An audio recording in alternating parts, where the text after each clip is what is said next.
Today I'm going to talk about how you can gently and successfully ease your way back into postpartum fitness. Hello, I'm Kaylee. I'm a postnatal fitness specialist, and I'm sharing all my tips to help you get back into fitness in the postpartum. Fitness usually begins after your doctor's approval, which typically comes around 6 to 8 weeks, but that varies for every woman. So please make sure you're approved by your doctor, and any advice I give here is superseded by your doctor's advice. First thing I want to talk about is how different everyone's healing process is. There is a spectrum from an easy delivery all the way to a really difficult labor and delivery, and that includes both vaginally and with a C-section. A C-section is obviously a major abdominal surgery, but you can also have substantial injuries in a vaginal delivery. And your labor and delivery is going to impact how you feel getting back into fitness. And it's not just on the physical side, it's also the mental side. So your body might be physically ready, you might have your doctor's approval, but mentally you're just not there. Thinking about getting into fitness might just still make you feel really uncomfortable. So you want to wait until you're both physically and mentally ready to get back into fitness. Besides the mental and physical aspect, we're also caring for a newborn. And in a lot of cases, that takes precedence over our own body. We want to make sure this little tiny human who's completely dependent on us is taken care of. So it might take weeks or months to feel comfortable enough to step away from that infant and take some time for yourself, and that's completely okay. I'm obviously a person who loves fitness, and I have never gotten back into my fitness routine before 9 weeks postpartum. With that being said, working out and getting back into fitness was the number one thing I always did to help myself feel better and feel more like myself. So if you feel yourself starting to experience the baby blues, you're getting into a funk, it might be in your best interest, even though you're not maybe mentally ready, it might be in your best interest to go out there, maybe even just take a walk and get those endorphins flowing to remember the person who you are. On a similar note, everyone is bringing a baby home into different circumstances. You might have a huge family unit who's gonna welcome you. It might be your first baby, and you have the time. Someone's gonna watch your baby while you can get in some exercise. Perhaps you have a home gym in your basement, but that might not be your situation. You might have older children that you're getting to and from activities. You might not have a gym membership. You might not have family in town that can support you. You might have a spouse or partner who isn't at home a lot of the times. And so it's really important also to just put on some blinders and make sure you're taking care of you the best you can and not comparing yourself to other people, because every situation is unique and different. Figure out what works for you and know that it's going to look completely different than anyone else. Also know that finding a system that works for you to get some you time and some fitness time is going to be a lot of trial and error. You might need to try a lot of different times before your kids wake up, maybe over the lunch break, maybe in the evenings, maybe once daycare starts, you can find time to work out. If you're a stay-at-home, it's figuring out a nap schedule and then you can get in a workout. So just be patient and know it's normal to have these frustrations, especially in your infant's first year of life. So here are my recommendations for getting back into postpartum fitness. And before I start, I wanted to share that I have you covered for steps number 3 and 4. I have a core restore series, which is step number 3, rehabbing your core. And then I also have a general fitness series that is step number 4. So I'll put information up here and down there, and then let's get into these tips. I think you first need to start with belly breathing, which I have a video on what that is, but that helps rehab your pelvic floor and your inner core. Even if you didn't have a vaginal delivery, your pelvic floor was still under a lot of stress for the last several months carrying around all the weight. So it's important everyone rehabs it. If you find you have a little incontinence, it's best that you rehab your pelvic floor. So I have a video on what belly breathing or diaphragmatic breathing is. You can click it there. And also the start of my postnatal series, we start with all of these different variations of belly breathing so you can follow along. I recommend starting with belly breathing because you're not only rehabbing your pelvic floor, but you're also helping your inner core come back together. When you're pregnant, your belly stretches out. The two sides of your abs, your six-pack abs, are connected by your linea alba, which is connective tissue.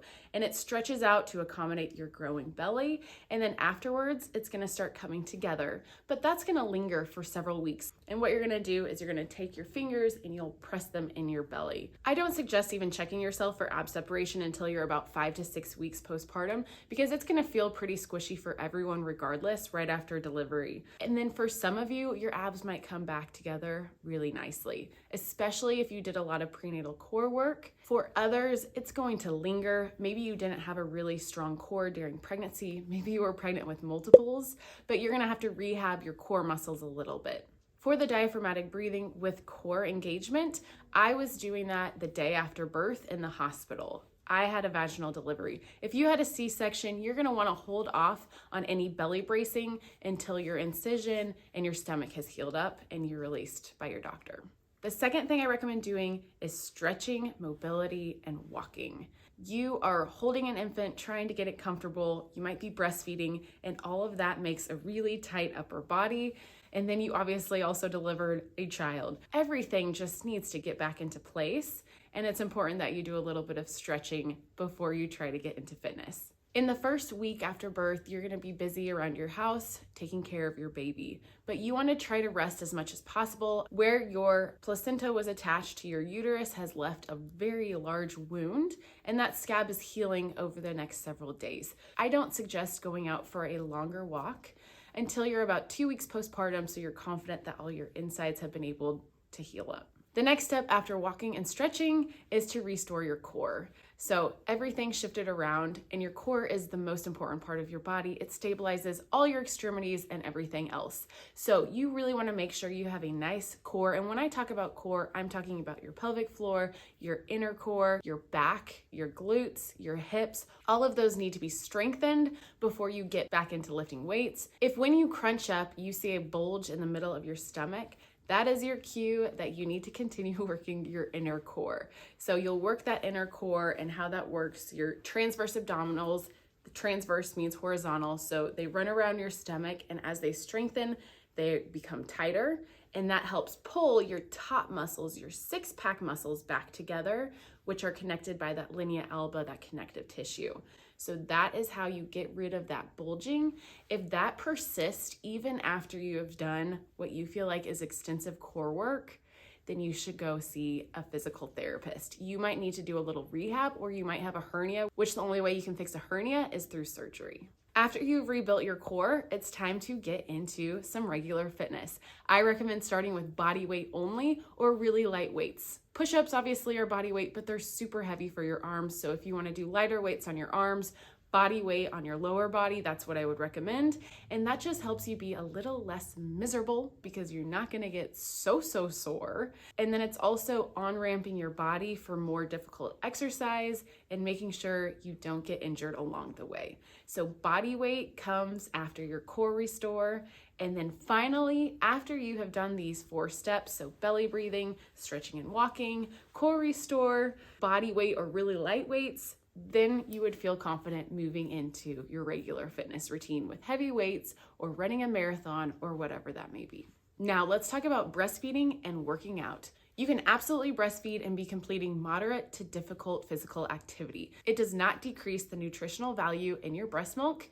And if you experience a decrease in milk production, it's probably due to dehydration. So make sure you are staying hydrated, drinking a lot of water. Also make sure you're eating nutritionally dense food, which is recommended whether you're working out or not, but that just fuels your body and helps support you in your fitness routine.